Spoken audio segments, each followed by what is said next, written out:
Hello, I'm Jen. I'm the maker behind Space for Sunflowers, and it's time for another crafty business chaos video. This week I don't have any markets on tap, so I am prepping like crazy to get ready for my slew of markets I have lined up in a couple weeks. So let's get into it.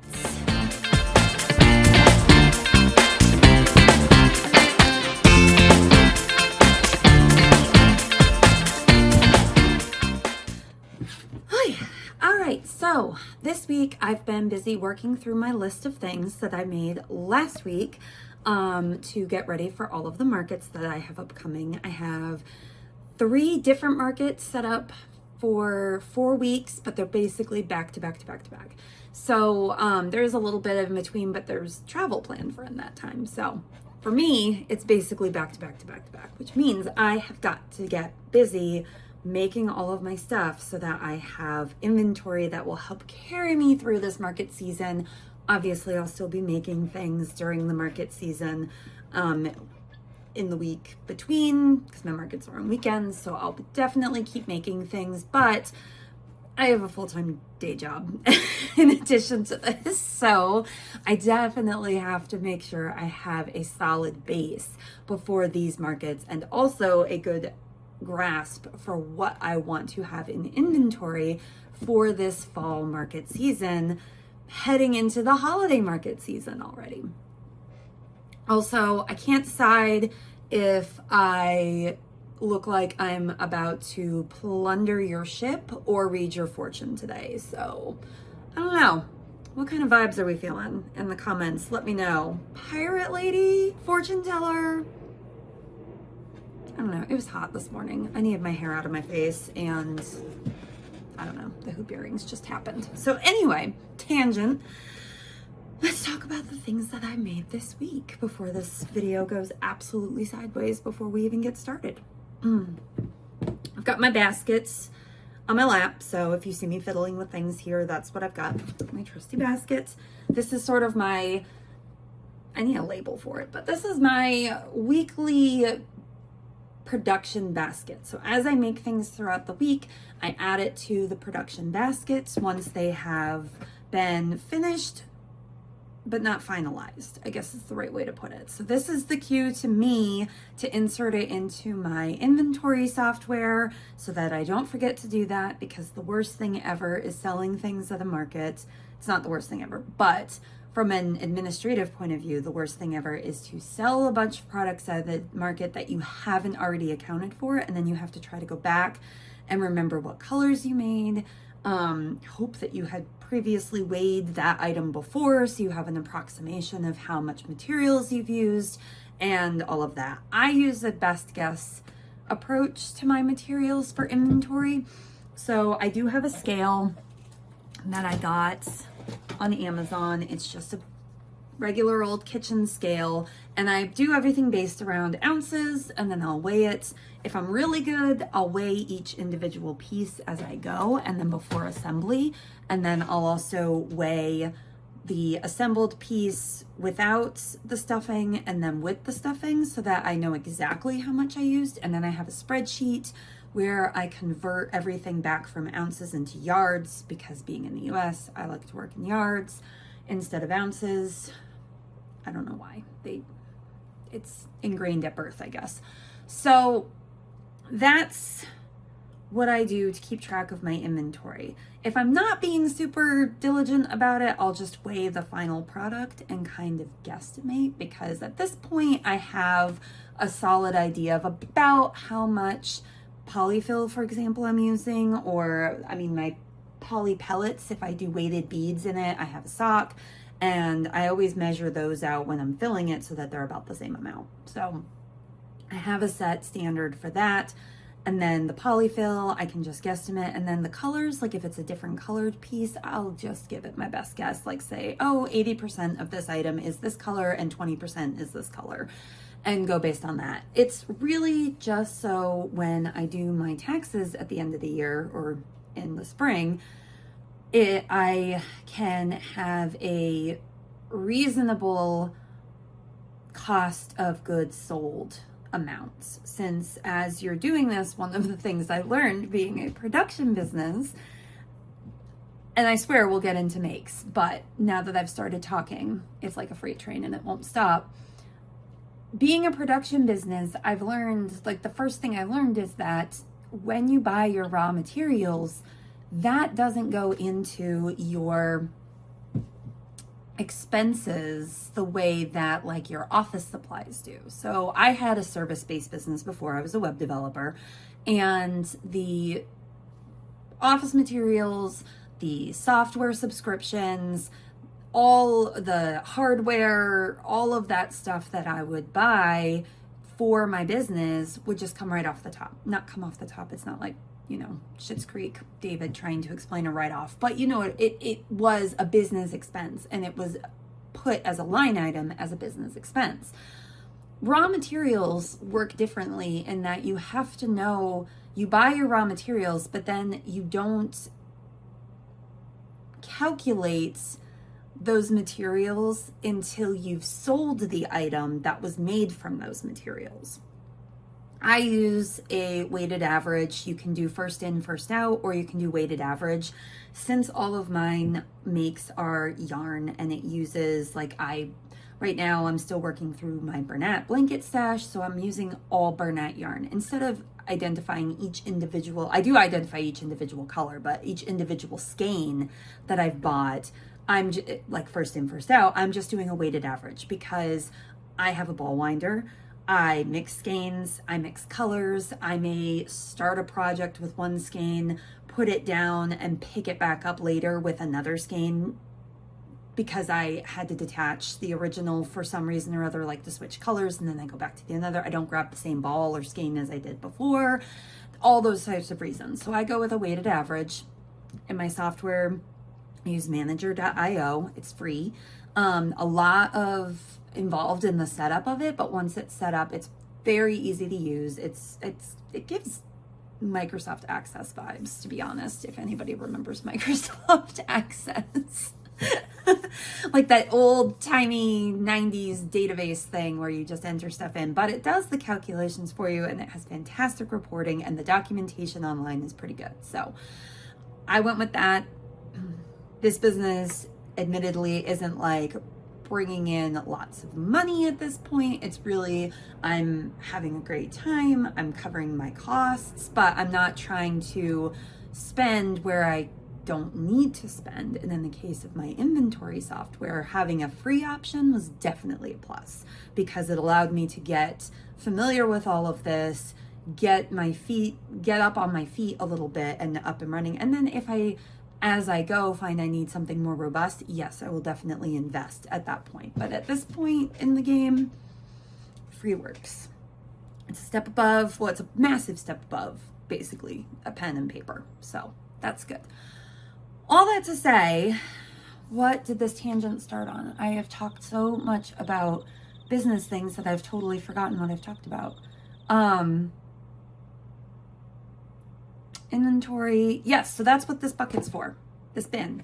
This is where I triggered to myself, these are made, they're finished, and that they have their eyes, they're sewn, the ends are woven in, they're stuffed, they're not finalized in terms of there's no price tag, they haven't been inventoried yet, and they don't have my little suede labels that I put on most of my products. This bin is my trigger that it's time to do that with these. So this bin is also what will help me stay organized for what to share with you all each week, since this series, this channel, initially at least, I'm hoping to stick with a once a week schedule for an overall post video. I'll do some shorts in between, but my hope is to keep a cadence of once a week because that's sustainable for me right now. Absolutely, if things come up and I have more to share and there's more that y'all want to see, then yeah, I'll make more videos. But for right now, once a week is a solid enough commitment where it's consistent but not overwhelming.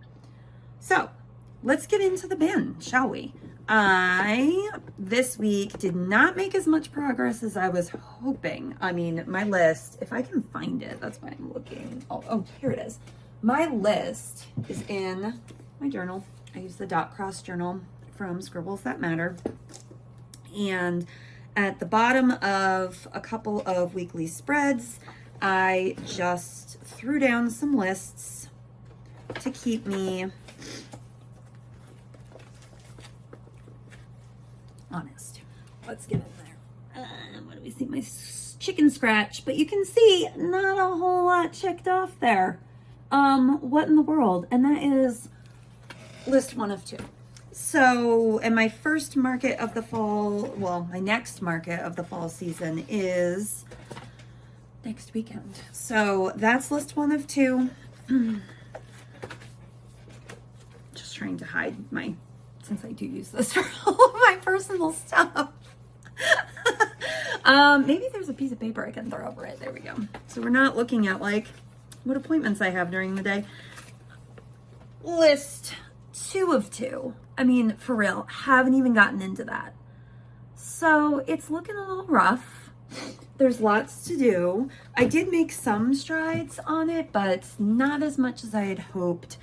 And I'm just going to have to accept that I probably won't finish both of these lists before the first market, but that doesn't mean I can't keep working toward it for the second market. So, and I didn't start these lists this week. I started these lists 2 weeks ago. So I really need to play catch up here. So what did I make? I made a couple of headscarves.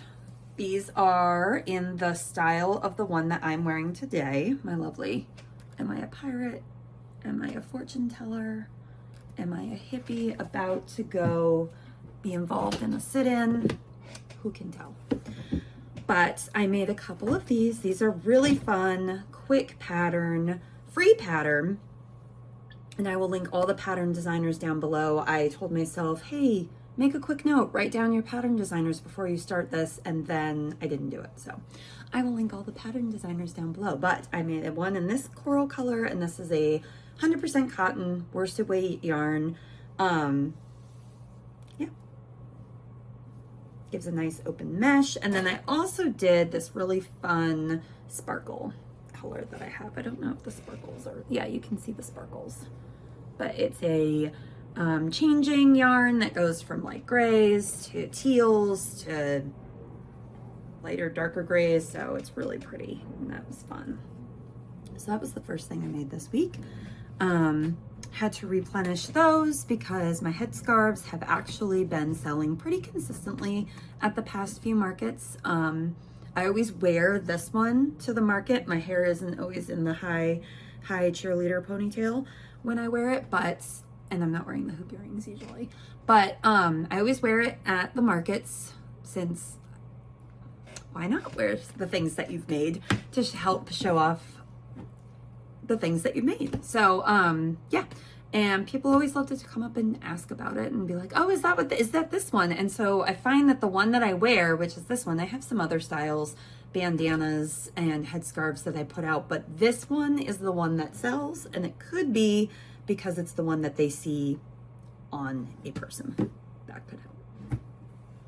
Anyway, next I also had to replenish my toadmatos. I find this pattern to be hilarious and so adorable. It's a little toad, but it's also a tomato. I love the tomatos. And I originally made this pattern to participate in a Share the Love Instagram challenge, where we were sharing free Instagram patterns, and the pattern designer posted this up on Instagram for free, and it is so freaking cute and so easy. I mean, I love how quick these come together, and I also love that you can play with colors. Like, I went with like heirloom fancy tomatoes as my inspiration. So I have an orange, a gold, and then the traditional red, just for some variety, and also to like get those fall fun colors out there.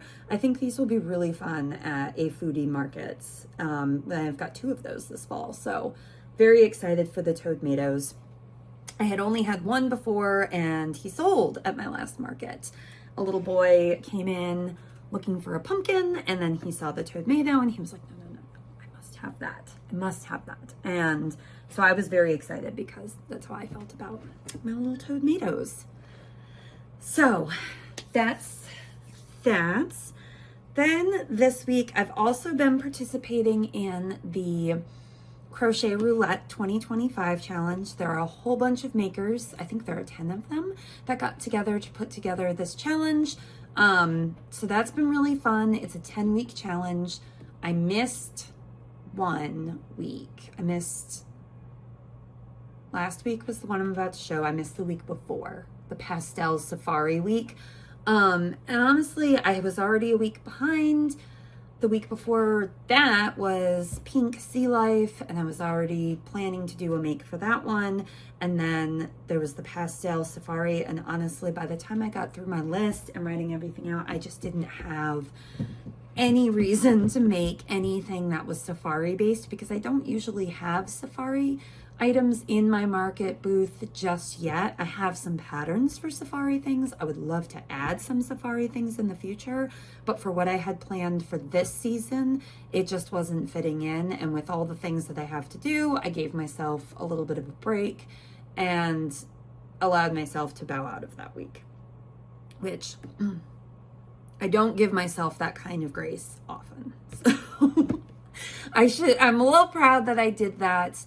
I'm still kind of mad that I'm like, well, I won't be able to complete the challenge now because I missed a week. But, you know, sometimes it be that way. So, but for this last week, the theme was space and our color theme was red.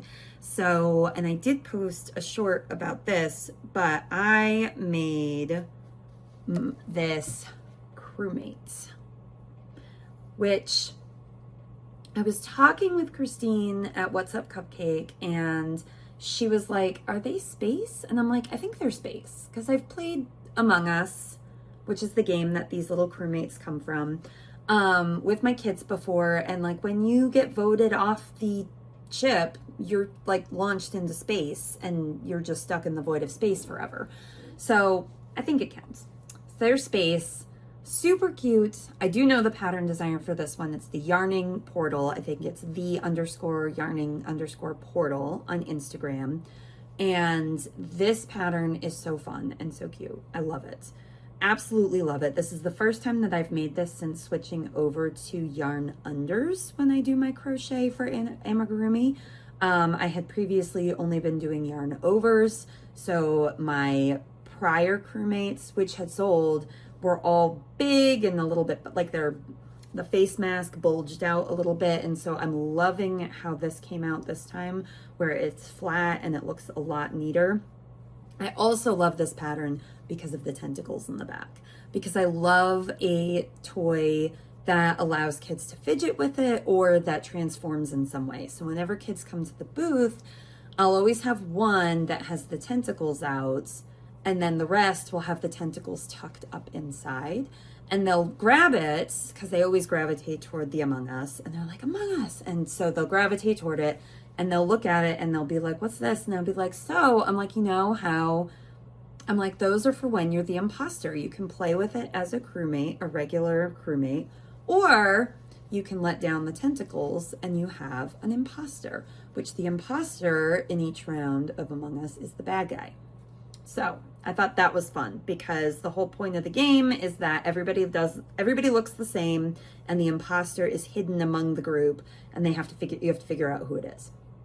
So that is fun. Among Us pattern from the Yarning Portal on Instagram.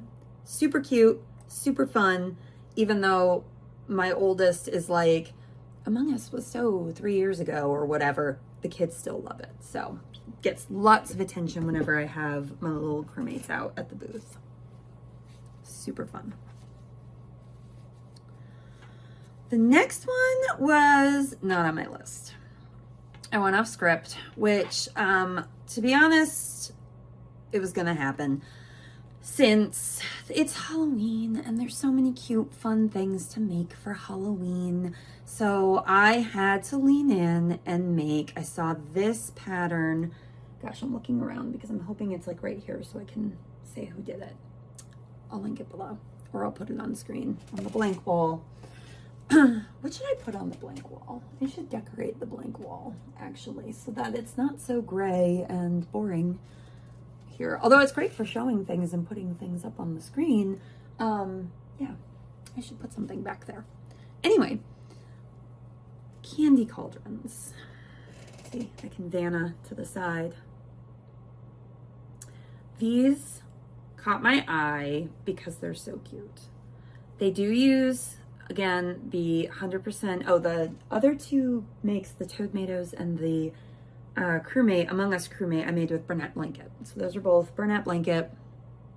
I think the crewmate has a little Premier, just chenille, which is slightly smaller for the tentacles, but everything else Burnett Blanket. So that was a much bigger plushy amigurumi makes. This is back to the 100% cotton. It's either loops and threads or lily sugar and cream, since that's what I get over at Michael's. But they're little candy cauldrons and they're so cute. I love them.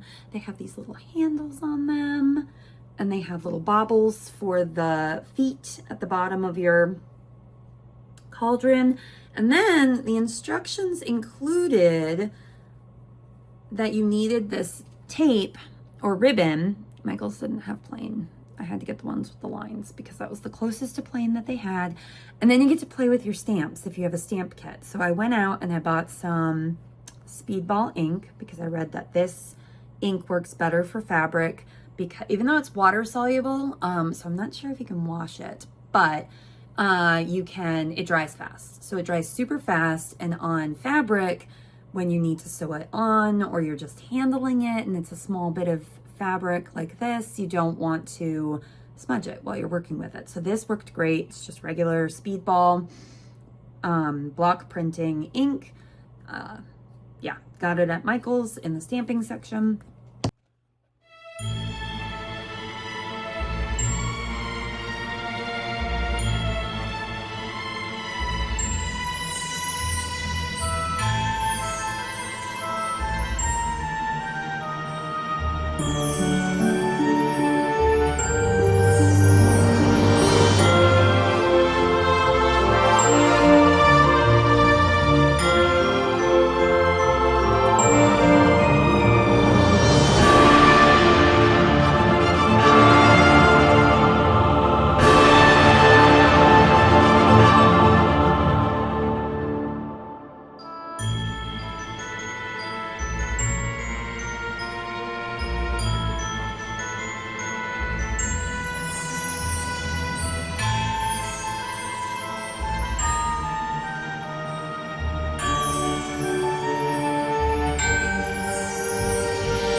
And it worked great. And then you can stamp little spooky sayings onto the front of your cauldron to help decorate it. So I did a few. I know this is coming out backwards because I'm using the front facing camera. But I have, what does this one say? Trick or treat, toil and trouble. And I love to stack them like a misshapen, haphazard witch's stack of cauldrons.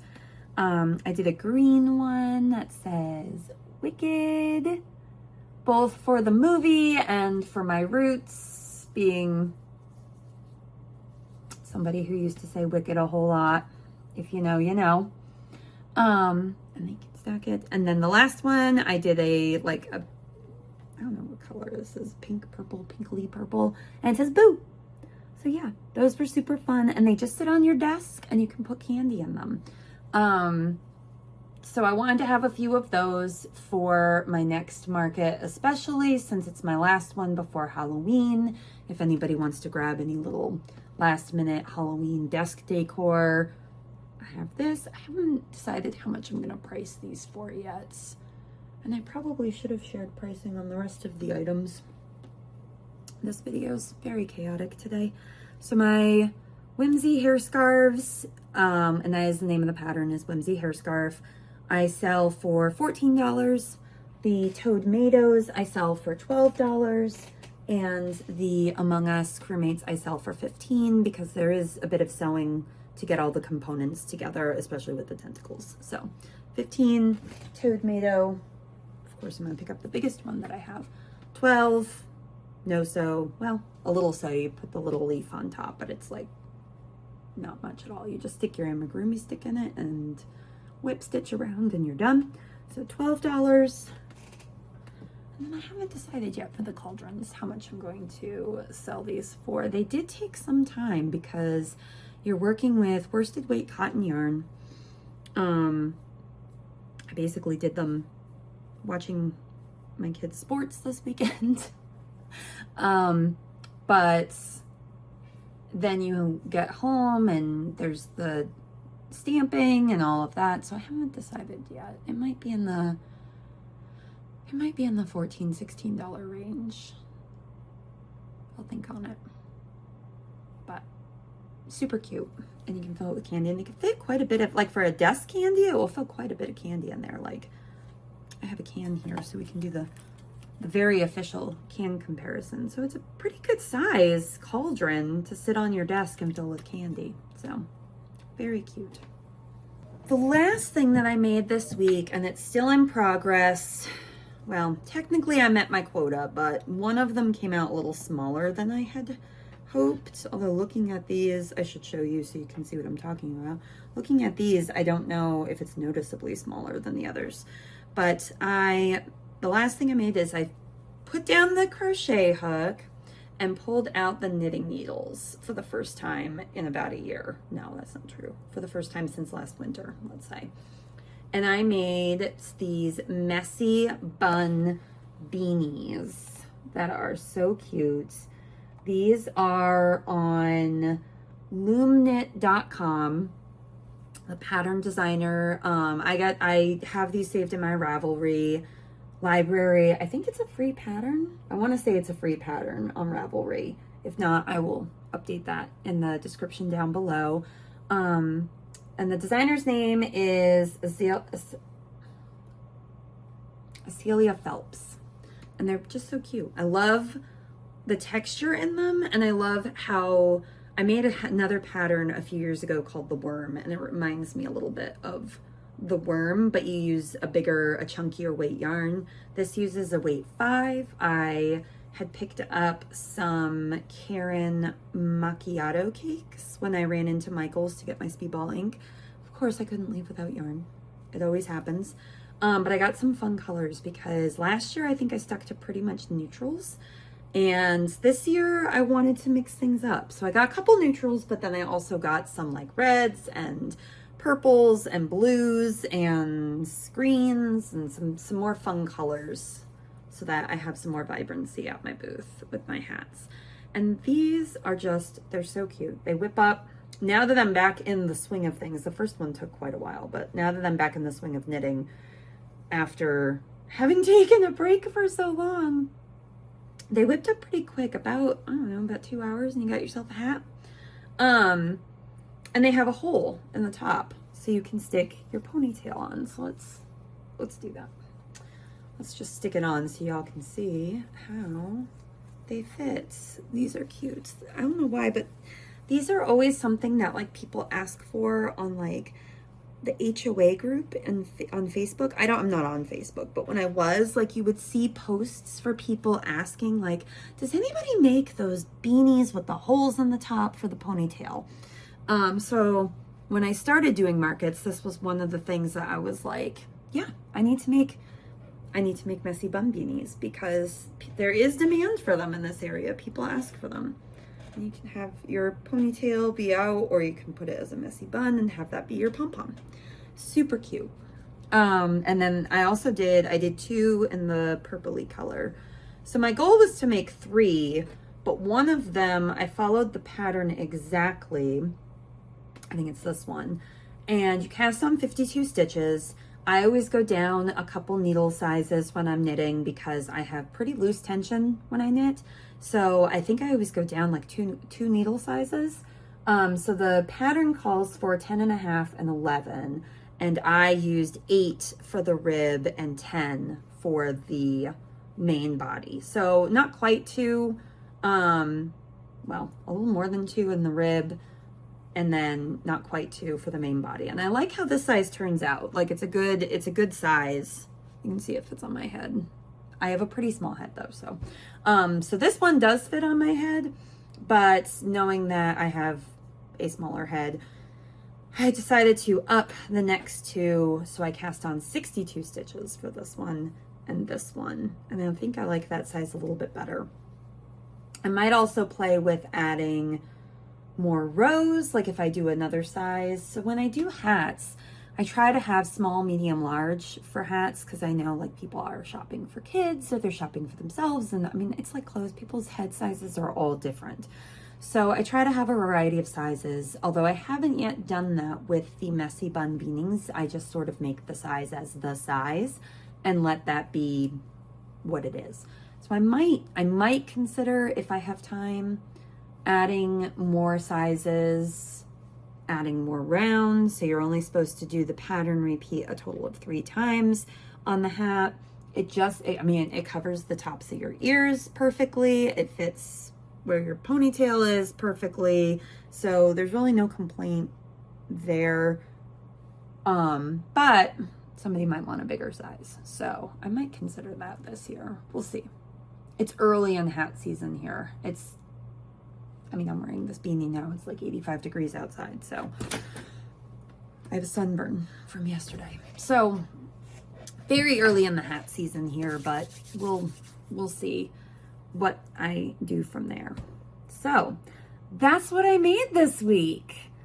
Lots to do, not nearly as much done. This was a little bit of a departure from amigurumi this week, making some more of those accessories and wearables that I like to have at my booth. This week, I'm just gonna grab my list so I can keep myself honest. Nothing like using the internet for accountability. This week I have some more amigurumi things to make. I have more hats. This isn't the only hat that I carry in my booth. I also have a regular cable knit hat and then a knit rib beanie as well. And I do a granny square beanie. So I have 4 different hat styles and then headbands.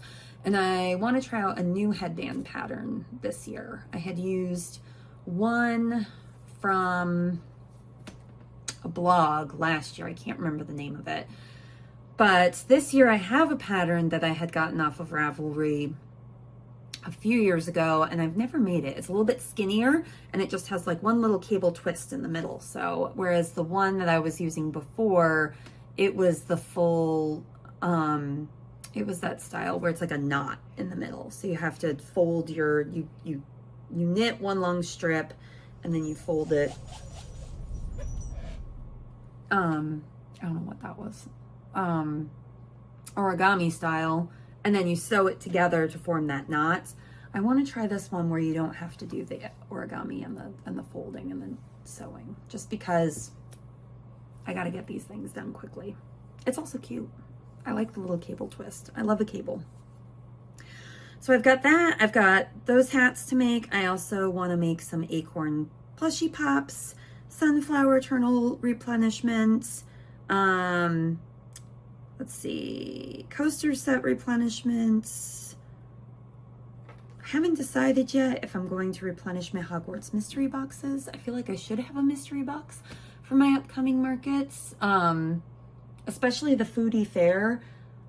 But I've been toying with the idea of doing something else, something foodie related for the mystery boxes, because, and these, I haven't shared these because they're not finished. They're not in the bin yet, but I did download or get a pattern off Instagram. I believe I think the account is called Woolly.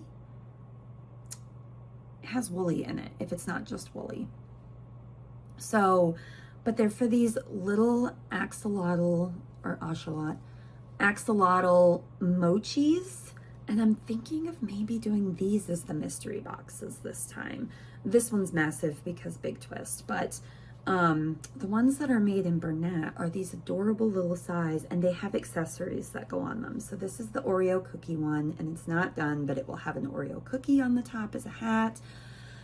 I can put cherry blossoms, I can put blueberries, I can put leaves. I have a mango one here somewhere too. Like all different, and so I did, yeah, all different flavors that you can do. Now I'm just pulling these out and showing them off. I have a green one, it's buried.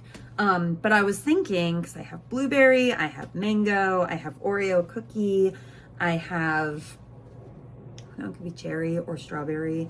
And then the green one would be matcha, and that would be super cute. And I was thinking of doing that as the mystery box this time. The little different flavors of mochi might be an idea. So let me know what you think. Lots to work on this week, lots to think about. And yeah, hopefully I'll just make it through this list and start working on. So the first list I'm on is the fall items, and then I have my year-round items. So yeah, I should stop talking and start making. So I'm gonna do that. Thanks for hanging out with me today. Hopefully this wasn't too chaotic, but I will be back again next week with another video where I'll share all of the things that I made this week, and hopefully we'll see more of those items checked off on the list. Thanks so much.